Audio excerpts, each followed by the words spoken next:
Halo, selamat pagi. Assalamualaikum warahmatullahi wabarakatuh.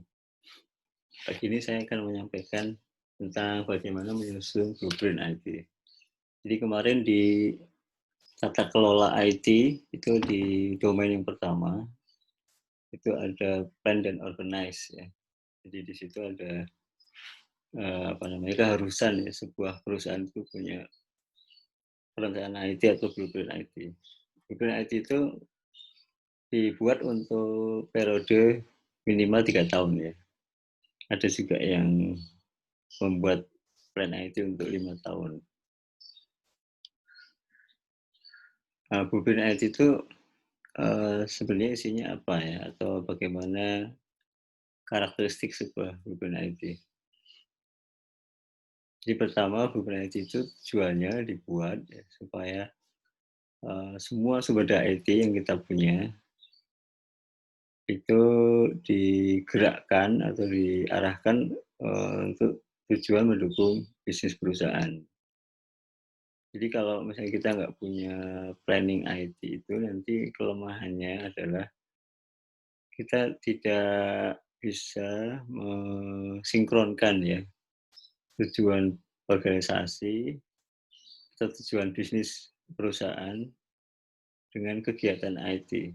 Jadi IT yang kita bangun, IT yang kita adakan, yang kita beli, atau orang-orang IT yang kita rekrut, ya, itu nggak ada kaitannya dengan tujuan bisnis perusahaan.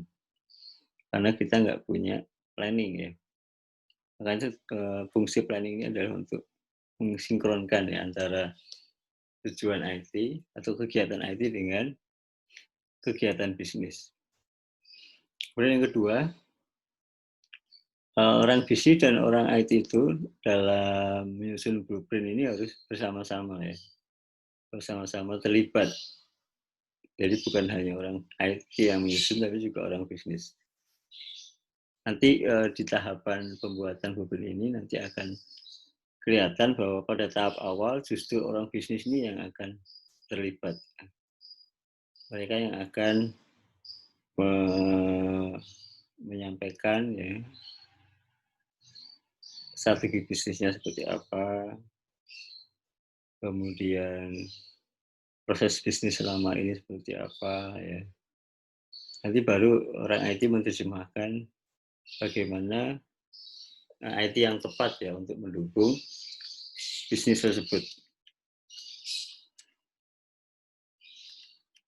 Kemudian yang ketiga, di dalam blueprint itu juga kalau misalnya dibaca oleh para pimpinan ya, apalagi pimpinan yang non IT itu, para pimpinan itu bisa melihat bahwa dalam blueprint itu dia bisa membaca banyak peluang-peluang IT ya untuk mendukung bisnis dan juga ada keterbatasannya. Jadi supaya pimpinan itu nggak salah paham, ada yang salah paham bahwa IT itu tidak ada kontribusinya terhadap bisnis, ada juga yang salah paham terlalu berharap banyak terhadap IT, karena IT sendiri juga punya keterbatasan. Misalnya keterbatasan kapasitas, misalnya orang IT hanya menyediakan aplikasi dan infrastruktur yang cukup untuk melayani 1.000 pelanggan dalam satu waktu ya, atau concurrent user. Tapi orang bisnis tanpa tanpa konsultasi dengan orang IT itu menyediakan atau uh, membuka layanan untuk 2.000 pelanggan dalam satu waktu. Nah, ini berarti kan pimpinan tidak tahu bahwa IT itu punya keterbatasan kapasitas. Kemudian di blueprint ini juga pimpinan bisa ngelihat ya, dengan baca blueprint dia bisa ngelihat pada saat ini IT yang sudah ada seperti apa, seberapa bagus, seberapa cukup untuk mendukung bisnis. Ya, itu tercermin dalam blueprint.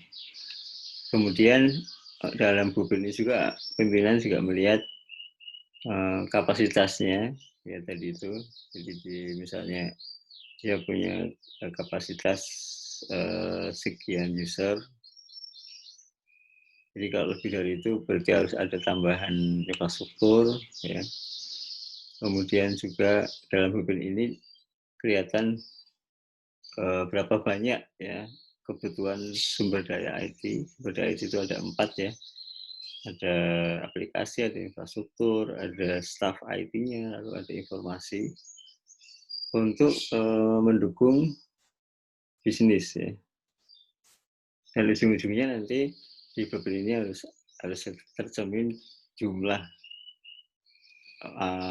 investasi ya, atau jumlah uang yang diperlukan untuk pengadaan IT. Dan yang keempat, blueprint itu juga harus bisa menggambarkan bahwa ada strategi atau prioritas bisnis yang akan didukung ya atau akan disupport oleh bagian IT. Nanti di slide berikutnya Bapak Ibu akan bisa paham apa yang dimaksud dengan refleksi orang IT terhadap strategi dan prioritas bisnis.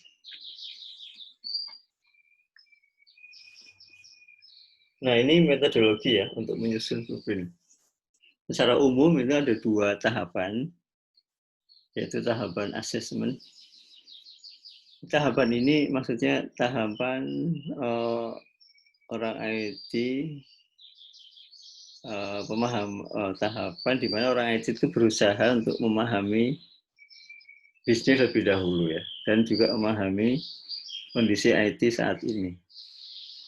Jadi untuk menyusun planning itu, langkah pertama harus paham dulu kondisi saat ini, ya. Sudah seberapa baik, apa yang kurang, apa yang perlu ditingkatkan, apa yang tetap dipertahankan. Ya. Baru bisa menentukan bagaimana IT ke depan. Ya. Tentunya gitu kan, kalau bikin planning kan mestinya ngeliat dulu pada saat ini seberapa baik, udah seberapa cukup ya, mana yang perlu ditingkatkan, baru bisa menentukan ke depan itu apa aja yang harus dibangun ya, atau ditambahkan. Nah di tahapan asesmen ini ada asesmen bisnis, ada asesmen terhadap seberapa baik dukungan dan kecukupan IT. Kecukupan IT maksudnya kecukupan IT dalam mendukung bisnis. Nah, di tahapan asesmen bisnis ini ada 3, yaitu kita mendokumentasikan tujuan dan strategi bisnis perusahaan, kemudian menggambarkan value chain dari proses bisnis, kemudian mendokumentasikan satu persatu atau menerjemahkan diagram value chain ini dalam bentuk narasi proses bisnis perusahaan. Kemudian untuk analisa dan dukungan kecukupan IT itu, langkahnya adalah kita mendokumentasikan aplikasi saat ini seperti apa, infrastrukturnya apa saja, ya, arsitekturnya bagaimana, ya. Apakah punya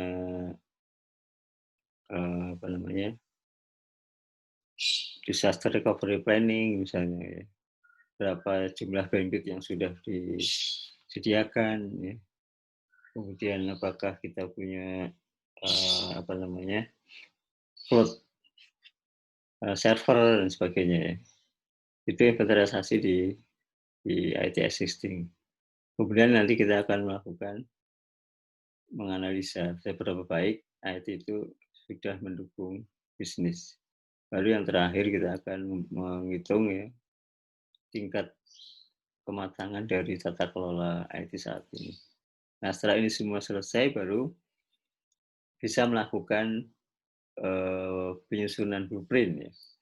Penyusunan blueprint itu sebenarnya isinya ada 3 ya blueprint itu. Jadi ada arsitektur aplikasi. Jadi itu isinya nanti usulan-usulan atau inisiatif-inisiatif aplikasi IT untuk 3 tahun ke depan. Kemudian ada usulan atau inisiatif infrastrukturnya, ya. Kemudian keduanya ini nanti akan dibuatkan roadmap-nya atau jadwal pengembangannya. Jadi kalau namanya blueprint itu terus ada schedule ya. Namanya planning itu ada schedule. Mulai kapan sampai kapan, tahun pertama itu apa yang akan dibangun lebih dahulu ya. Itu ada schedule-nya atau timeline-nya ya. Kemudian yang kedua, baru kita menyusun tata kelola IT. Jadi tata kelola itu di situ ada unsur kepemimpinan atau organisasinya, ya. Kemudian ada unsur model tata kelola IT yang ke depan ya, seperti yang saya jelaskan minggu yang lalu. Nah, untuk langkah pertama, dokumentasi tujuan dan strategi bisnis ya, yang langkah ini ya, itu ada 4 yang harus kita dokumentasikan, yaitu visi dan misi perusahaan 5 tahun ke depan seperti apa, yaitu harus dipahami oleh orang IT sehingga orang IT bisa menyelesaikan pengembangannya dengan visi dan misi perusahaan. Kemudian budaya perusahaan ya, budaya perusahaan itu nilai-nilai yang di apa namanya dijadikan pegangan para pimpinan dan karyawan ya. Misalnya budaya memberikan layanan yang terbaik ya. Kemudian ada budaya misalnya pelanggan adalah raja misalnya gitu ya. Kemudian ada budaya misalnya inovasi tiada henti, kan ada yang punya budaya seperti itu juga harus dipahami oleh IT untuk sebagai masukan ya untuk menyusun blueprint IT. Kemudian strategi bisnis ini kaitannya dengan dengan balance scorecard ya. Seperti saya jelaskan kemarin ya, ketika saya jelasin antara tujuan IT dengan tujuan bisnis, di situ ada 4 perspektif dari tujuan bisnis. Ada perspektif keuangan, perspektif pelanggan, perspektif internal organisasi, ada perspektif learning dan grow. Nah, ini bisa dijadikan cara untuk menyusun strategi bisnis. Kemudian kita juga harus mengenal produk dan jasa di perusahaan tersebut seperti apa. Jasa-jasa apa aja yang disampaikan oleh perusahaan tersebut sebagai revenue bisnis. Nah, kemudian yang kedua adalah mendefinisikan value chain. Jadi value chain ini ada sebuah cara ya untuk memahami proses bisnis. Jadi ini contoh aja. Misalnya kalau di perguruan tinggi, value chain-nya adalah ada kegiatan utama perguruan tinggi adalah penerimaan mahasiswa baru, kemudian setelah mahasiswa diterima,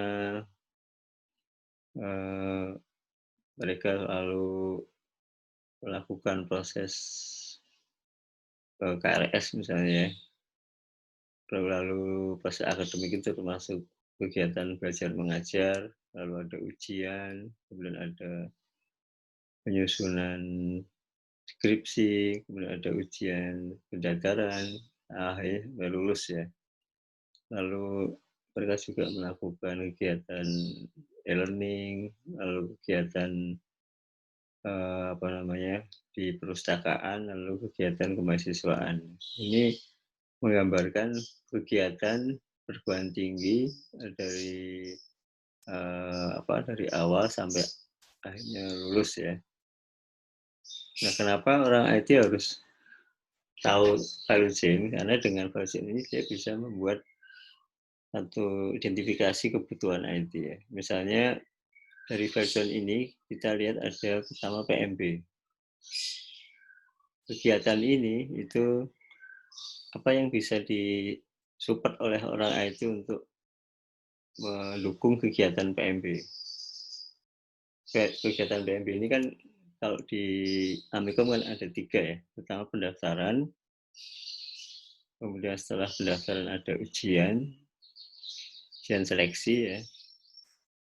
Kemudian setelah ujian selesai ada pembayaran ya atau registrasi.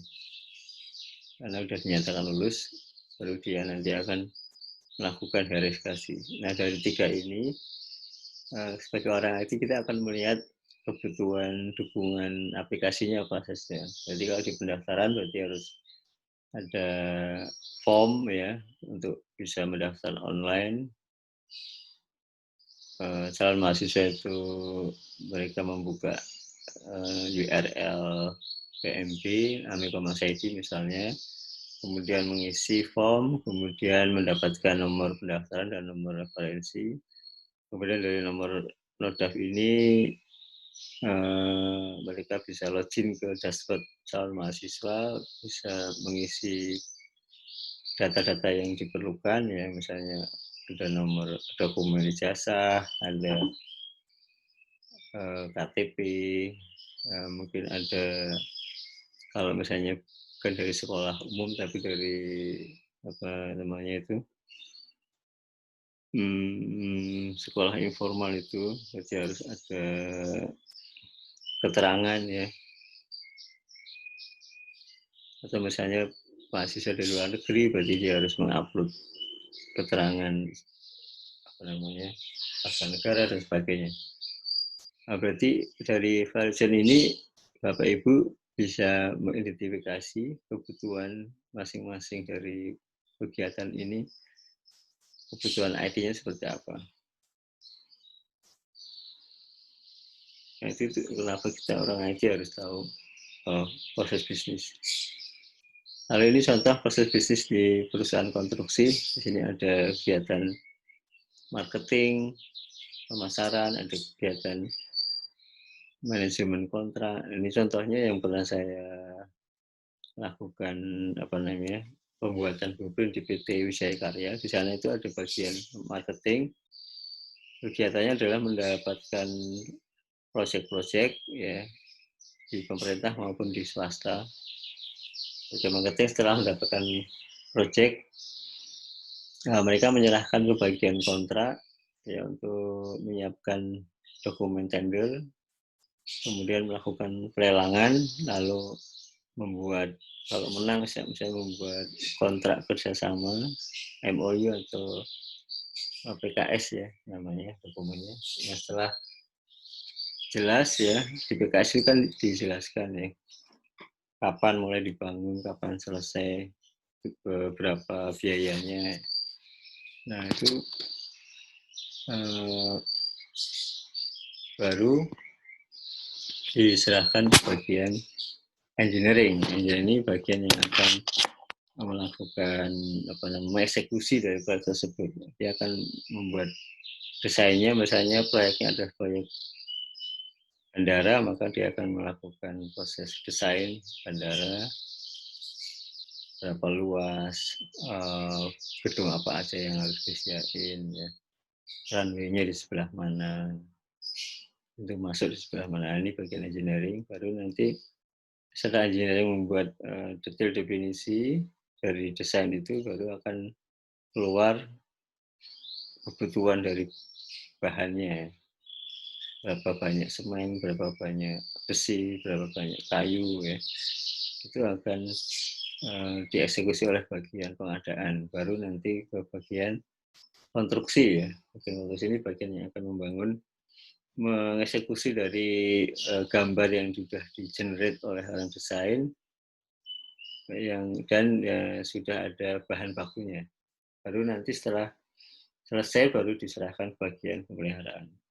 Nah ini adalah contoh value chain di bisnis konstruksi.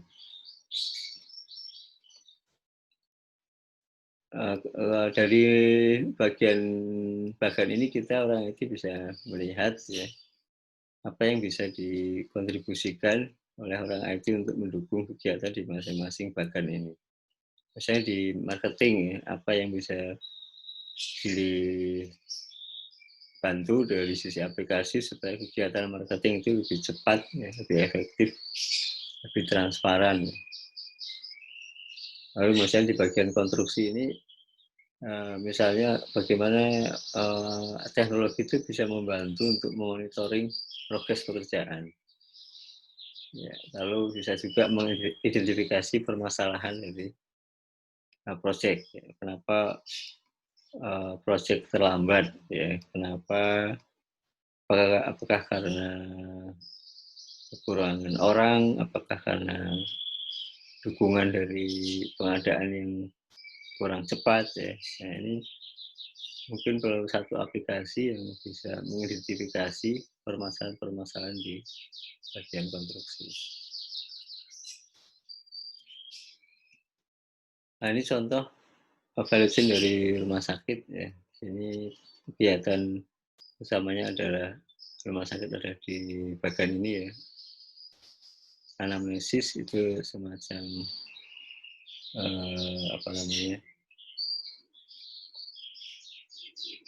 mendeteksi gejala-gejala awal dari pasien, ya. Misalnya mengukur suhu, mengukur detak jantung, ya.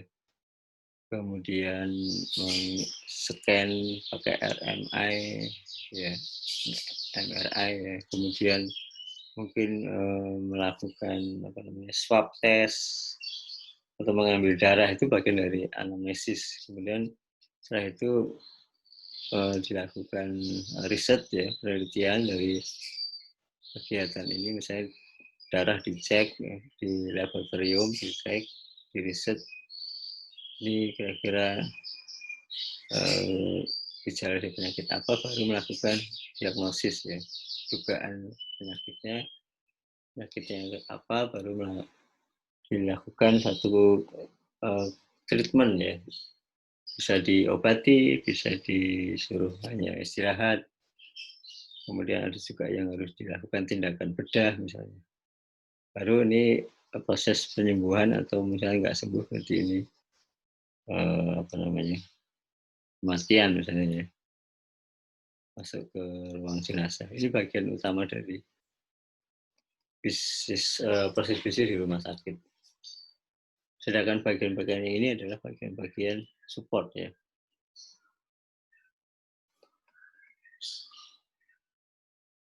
Ada bagian apa namanya, home care, ada imunisasi.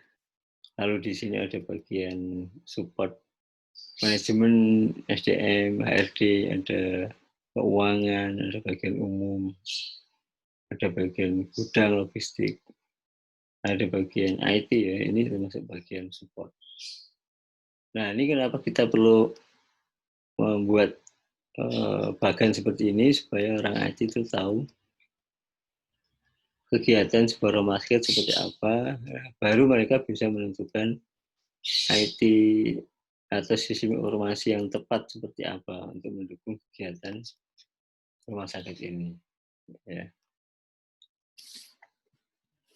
Nah, setelah paham, ya, masing-masing dari kegiatan proses bisnis itu secara flowchart, ya, baru dibuat definisinya secara tertulis, ya. Misalnya di bagian manajemen kontrak ini, ya, ini yang saya ambil adalah dokumen yang pernah saya buat untuk PT Wijaya Karya ini. Jadi di sini dijelasin secara narasi manajemen kontrak ini tugasnya apa saja. Ya, misalnya di pemasaran dalam manajemen kontrak, tugasnya ada 3 ini: mengelola kegiatan marketing dan penjualan,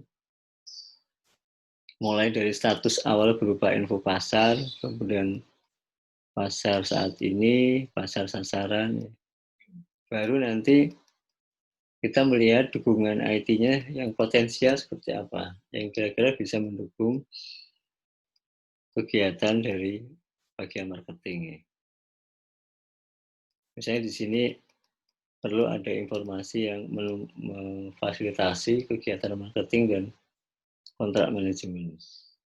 Jadi maksudnya kalau marketing saya punya salon pelanggan dan ada informasi tender pada tanggal sekian, kemudian eh, proyeknya apa yang ditenderkan, itu dia menginputkan informasi itu ke dalam aplikasi, lalu akan dibaca oleh bagian kontrak, nanti bagian kontrak akan menyiapkan dokumen yang sesuai ya dengan kebutuhan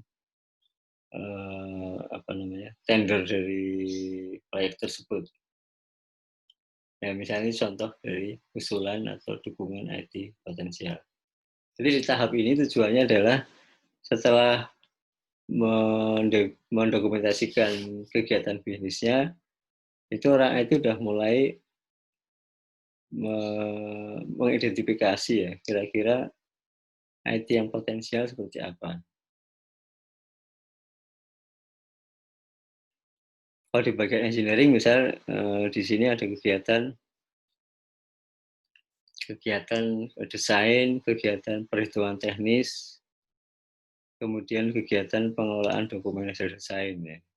Maka dukungan IT-nya kemungkinan bisa pakai computer aided design, CAD, atau ada komputer yang sifatnya itu membuat konfigurasi dan kolaborasi engineering dan desain, atau ada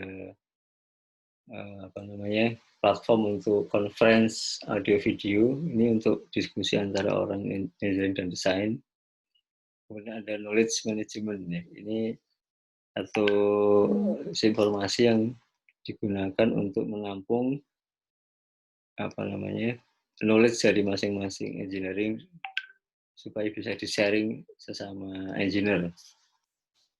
Nah, di langkah ini itu kita paling tidak sudah mendapatkan gambaran kira-kira apa yang akan dibangun ya, akan dituangkan dalam blueprint IT ke depan.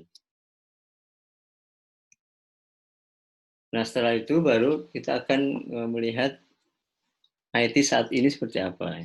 Misalnya aplikasinya sudah ada apa saja. Ya, di sini ini nama aplikasinya, lalu fungsinya apa aplikasi tersebut. Kemudian siapa yang mengoperasikan, kemudian secara teknis dia teknologi apa yang dipakai. Ya. Kemudian ada nggak integrasinya dengan sistem lain, apakah dia aplikasi standalone, nah, kemudian lokasi aplikasinya di mana, ya.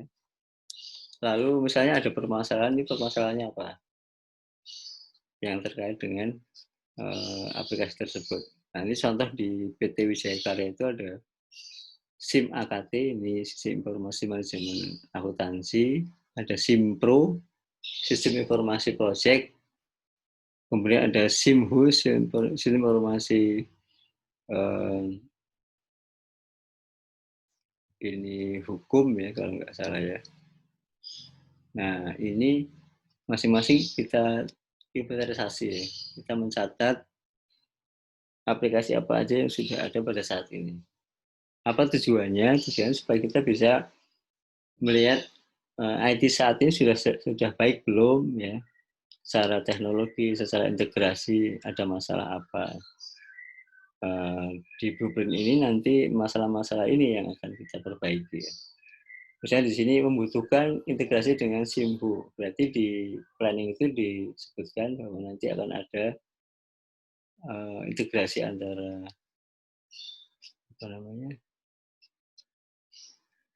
SIM AKT dan SIMHU. Lalu yang kedua adalah kita juga melakukan inventarisasi infrastruktur IT. Ya. Jadi topologinya seperti apa? Apakah misalnya sudah ada DRC di lokasinya di mana? Berapa bandwidth yang sudah di-provide, yang disediakan? Lalu ada firewall atau belum? Ya. Kemudian gambaran VLAN-nya seperti apa? Ada berapa VLAN? IP apa yang IP publik apa yang disediakan. Nah, ini tergambarkan di infrastruktur IT saat ini. Dari sini nanti kita bisa melakukan improvement ya, perencanaan perbaikan. Ya. Misalnya meningkatkan bandwidth atau membuat backup IT, backup server, atau misalnya di sini belum ada teknologi, belum ada VMware, kita tambahkan VMware ya, supaya tidak terlalu banyak komputer ya, kita jadikan satu aja dalam satu virtualisasi ya. Nah ini adalah bisa kita usulkan ya setelah melihat kondisi IT saat ini. Nah ini misalnya ada informasi tentang infrastruktur ya, ada data center, sudah ada data center, ada di kantor pusat, lalu ada juga DRC-nya. Nah, saat ini sudah digunakan untuk menyimpan backup data. Nah ini adalah, lalu ada statusnya, apakah sudah free itu atau sudah diimplementasikan secara full atau parsial ya, jadi baru diimplementasikan secara enggak keseluruhan ya, sebagian aja. Lalu ke berikutnya, ini tahapan yang penting ya. Setelah kita tahu ya existing IT-nya, kita baru menganalisis seberapa baik atau seberapa besar IT ini sudah mendukung bisnis. Misalnya ini adalah proses bisnisnya ya, manajemen kontrak misalnya. Itu sudah ada aplikasi belum? Ternyata belum ada aplikasi. Kemudian di sini ada kondisi umum. Jadi admin kontraknya itu tidak menggunakan aplikasi tertentu ya. Mungkin mereka hanya menggunakan Office ya. Kemudian ada klaim dan anti klaim itu juga nggak menggunakan aplikasi tertentu. Nah, maka ini kita kita catat sebagai level dukungannya non ya. Kemudian di bagian engineering sudah ada aplikasi engineering, sudah menggunakan di bagian penelitian dan pengembangan sudah ada aplikasi engineering. Untuk menyusun proposal engineering tidak menggunakan aplikasi ya. Berarti ini parsial, kita sebut sebagai sebagian. Kemudian di bagian procurement atau pengadaan itu ada kegiatan, ada aplikasi cukup banyak ya, ada DPPM, ada material strategis, material substitusi,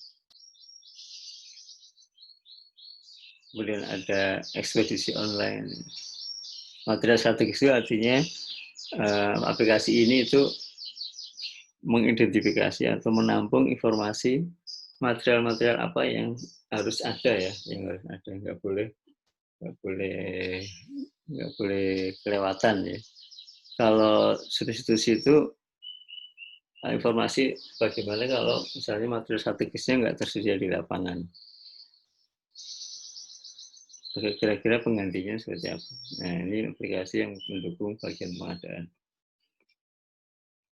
Ini walaupun sudah cukup banyak ya aplikasinya, tapi masih masuk kategori parsial ya, baru sebagian. Nah, dari kegiatan ini kita bisa melihat bahwa yang manajemen kota ini masih banyak yang harus kita kerjakan di 3 tahun ke depan ya, supaya posisinya naik ya, dari non menjadi parsial atau menjadi fully ya, bahkan ya. Nah, nanti akan dituangkan di blueprint apa aja aplikasi yang akan diusulkan supaya posisi level dukungan ini naik ya, dari non menjadi fully. Demikian juga yang engineering dan pengadaan. Nah, ini ada satu cara ya untuk menggambarkan bagaimana posisi dukungan IT saat ini dalam bentuk value chain. Jadi kalau value chain yang awal itu kan seperti ini ya, tidak ada mapping, tapi di value chain berikutnya ada mapping ya. Di sini yang merah itu tidak ada dukungan IT, yang kuning itu sebagian sudah didukung IT, kemudian yang hijau muda ini sebagian besar ya sudah ada IT-nya. Termasuk di sini ada 2 ya, keuangan dan knowledge management. Dari sini kita langsung bisa tahu di blueprint ke depan itu yang akan kita sampaikan di blueprint itu adalah bagaimana kita akan membuat yang merah ini menjadi kuning ya minimal atau menjadi hijau. Kemudian yang kuning ini menjadi hijau muda atau mungkin hijau tua ya.